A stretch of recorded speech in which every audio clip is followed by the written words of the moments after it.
So let's talk to Darren Rovell, formerly of ESPN, sports business reporter. He's got a big announcement coming up in a few weeks. But Darren, thanks so much for joining us this morning on 95.7 The Game on such short notice. Joe Shaskin, the Butcher, Bonte Hill. How you doing this morning?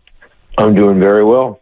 Awesome. So what do you make of the Shohei situation here after his statement in which he basically requested to not have any questions go his way? I kind of believe him. I kind of believe him. I don't think he's the and originally I was like, he's the gambler. We're going to have a LA Times or whatever, San Francisco Chronicle, whatever. It's going to say it ain't show. But I think that I actually do believe him. I'm just trying to figure out the part where the translator gets access to his account, no matter how great of friends they are. And the translator had said that they spent 365 days a year together. I don't know any person, including my wife or even my children, I want to, spend 365 days with. But even the foreign thing, and yes, you don't have that many friends, you don't have that many confidants. Now you have one. Still don't know how you get access to the bank account. Well, that was my biggest question, Darren. How does he have access to his financial resources? My fiance doesn't have access to my financial resources. How does an interpreter have access to your financial resources? Right. So the only thing I can come up with is that the agents and the financial advisors sometimes do have power of attorney. They sometimes do. They're writing checks for these guys, and they're doing that, and that's how Tim Duncan got had, and there's a bunch of guys who give carte blanche to their financial advisors. Now, this is the scenario where, and I tweeted this last night, this is the scenario where this story is over. I gave power of attorney to my financial advisor or my agent, and this guy called my agent and said that this is how, that they wanted to create some sort of account, and it was coming from Shohei's request, and the agent never called Shohei. Then it's possible. That's in my mind, kind of how this would have worked out, because I don't believe that he has access to Ohtani's bank account. Absolutely not. But I do think because of the language barrier, it's possible that the translator could have corresponded with someone who did have power of attorney, made his own decision, say, hey, he needs $4.5 million set aside here, and then not gone back and told Ohtani. To me, that's how I've reasoned this could have possibly worked out. It's crazy mental gymnastics. Can we just stop on one thing? So you're saying these guys are besties, which is what they've been alluding to. Well, at least they're together all the time. If you've ever been with anyone who has a couple of ducks on a game, or even fantasy, which we're talking about tiny scraps, not even real, right away the way I throw the ball to Deontay Thompson. Like we see this all the time. Right. You really believe that he didn't know that his homeboy, who he spends every minute of every waking day with, didn't have money on everything? He had to know that. That's what I'm saying. He had to at least know that, right? Because when who's the backup Rams quarterback, John Wolford or whatever? Wolford. That was a couple years ago. Yeah, Wolford. This year we saw Wentz got to start. Carson Wentz got to start in week 18. Last year, I had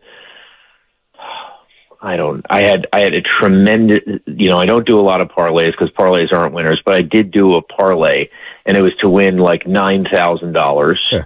And the only thing that could have happened is the Rams could not, and we could find the game, but the Rams could not have gone down the field to score a touch. I mean, I didn't need any more points, and the Rams start at their 5-yard line with him as the quarterback. And I'm sitting here, and normally on a Sunday, working previously for the Action Network, so I got the computer on my lap, my family's around. And he goes all the way down the field. Oh, I know it was against Arizona, because I called J.J. Watt afterwards. I was like, let me just ask you this. And this is like, did you go off the play at the end? Anyway, Yeah, he scores a touchdown, and I am normally very even-keeled. My wife, I make an effort for my family not to know when I'm betting. And I remember I went ballistic, so yes, this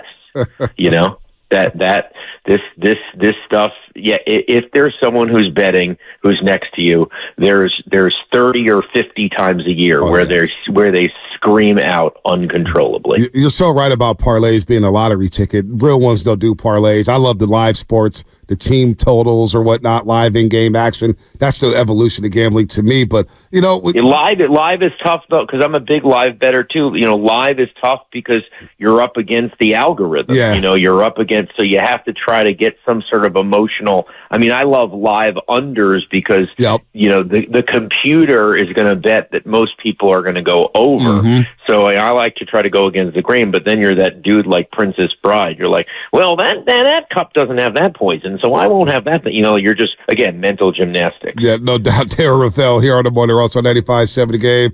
A sports business reporter knows about the gambling world as well. So Jonte Porter with Toronto. I know you saw this story where some prop bets, they were betting the unders, and there was heavy action on his unders here. And we know about Calvin Ridley being suspended for a year. We had all those Lions players last season suspended for gambling.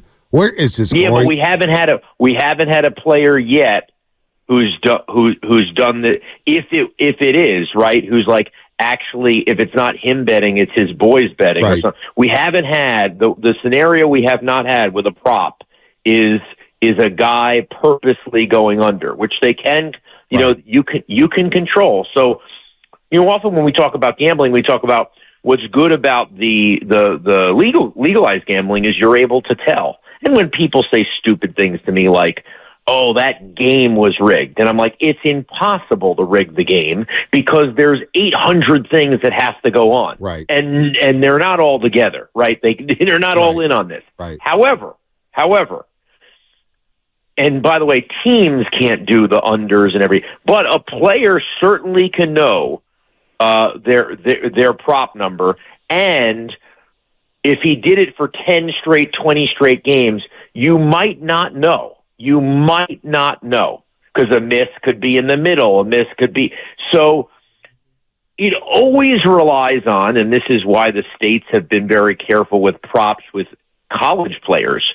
It always relies on the guy making enough money that he wouldn't do this. But listen, guys have boys they got to take care of or whatever it is. And I think something like this, if it is what it is, maybe it's bound to happen. Well, what's the solution? How can you stop this? Because do you tap cell phones? Do you tap accounts on social media? Because it feels like a lot of guys, it could be insider trading, right? Like you see on Wall Street. A guy may know in baseball, for example. It's you guys will be this guy. If again, I'm not trying to jump ahead here, but I'm just trying to say, for argument's sake, this guy was caught. You don't want to be caught. Do you want to end your career? It's almost like a scare tactic because they can't go all the way in. I mean, with the NBA, with this, the amazing thing that the NBA had never foreseen when gambling got legalized was how these stats.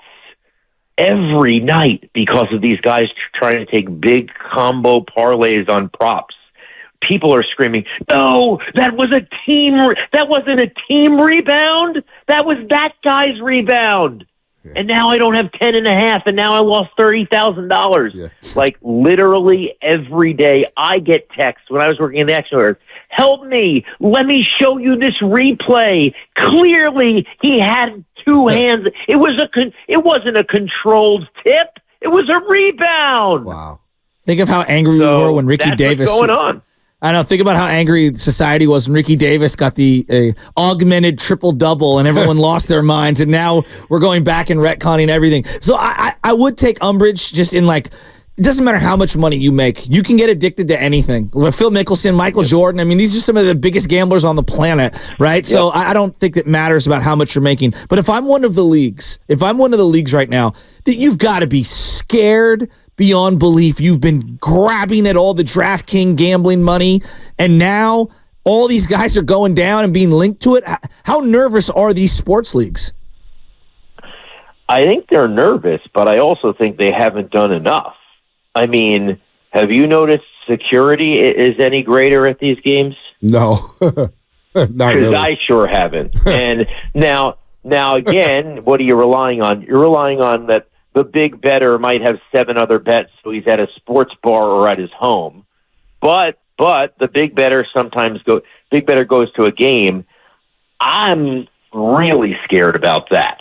Right? We had the young kid nicknamed Parlay Pats, who I chronicled, who was winning all these parlays, and then turned out when he was losing these parlays, he was DMing these guys and saying, "I'll cut your neck." You know, athletes who ruined his parlay, "I'll cut your neck off." I'll put a pick in your eye or whatever it is. And there are people who are gambling makes you unstable, and if this guy made you lose, watch out. So I don't. That's one of the things where I think the leagues are scared, but I clearly think they have not done enough in-person security. What they know, though, with gambling now being involved in sports, they're taking all the money from DraftKings and FanDuel, so they probably are turning a blind eye to it. And Darren, we were discussing this earlier. I believe that they will probably sweep a lot of cases under the rug because they don't want this negative PR when it comes to gambling and players possibly gambling on themselves. Don't you think that could happen? Listen, if they're in cahoots in terms of they are lockstep with stats and everything else, yeah, I mean, there's definitely a, hey, you found out about this. I mean, can you imagine? Let's say if it is found out, like that Shohei Ohtani was gambling, like what does Major League Baseball do? I mean, this is the biggest star to come since who knows? I mean, these are guys. Baseball's a sport that considered. I mean, Mike Trout and Bryce Harper a star. Like Shohei is like on the next level. Yeah. For everything. Darren, so they couldn't. How would they suspend him? They couldn't suspend him. That would be crazy with everything on the line. Darren, so yeah, there's self-interest. There's and sure, there's you could imagine. They're private businesses. They can conduct their own investigations, and the players don't ever. There's no subpoena power here. The players don't have to talk unless there's criminality. So yeah. I'm sure the leagues are scared not only for what's to come from outside forces, but inside. Bigger can of worms with more tentacles. The steroid era, or what we could be approaching in terms of sports gambling? I think the steroid era, and having been firmly in that and covering the business side. I was at ESPN for my first stint when all that started coming down and the Mitchell report and everything. I think that is tougher because it is seen as performance enhancing and then you do well. I think the gambling still is close because it strikes at the integrity of the game. You don't want to believe that what you're seeing is not what you're seeing, right? Like right. Whether it's are the Astros banging on the trash can, or is the guy at second base stealing the sign? Is that you? So I think both involve integrity. I think steroids, because of the guys who used it and the success stories, Brady Anderson or whoever it is, McGuire or Bonds to the max. I think steroids was a tougher pill to swallow, and I think everyone felt like they had to do it. I think the big guys, are going to be able to stay away from gambling. Even as you said, Jordan and Nicholson involved. I don't think it'll be that crazy, but I think there will continue to be compromising situations in the sport. What happens once you're allowed to gamble in stadiums? Like once they start having ATM machines where you can walk up and make a bet stadiums. In most cases, you can gamble in stadiums. Like I'm in Jersey, I can gamble. They're not geo-fencing any of it out. I can gamble in stadiums. The idea of kiosks in stadiums, with the exception of a couple like in Washington, like that has gone out the window because the gambling companies have realized they're better off having you bet on your phone, know who you are, versus you do a one-off bet and print it out of the kiosk. So I don't expect kiosks to come back. They want to walk you in with your phone, and the guys that are doing sponsorship deals within the stadium are trying to get you to download the app so that you could do it on your phone when you go home instead of the one-off kiosk thing. Makes sense. So that really hasn't affected things. I will tell you, having been in New Jersey where it is as pervasive as it is, if you look in the crowd at a Devils game, and I'm a season ticket holder, you can clearly see the moment where the over hits or the under hits. Like, you could look could look at the crowd and you could see 300 people at the same time on a seemingly meaningless action either cheer or put their head in their hands. I'm not going to lie. We do this thing on NBC Sports where the edge comes up and the team hits a shot. We're like, oh, the over-under hit. It's so natural. It's so natural. You see it in the crowds, too, whether it's Jersey or Vegas or here in California. Darren Rovell, what's the big announcement you got? You want to give us a little tease, man? Don't tease us like that, Darren. What's going on in your world? Just a little I'm taste. doing something. I'm launching a media company in a couple weeks that's going to cover a space that I love, and I can't wait to share it. Do you want us part of your media company? We're for sale.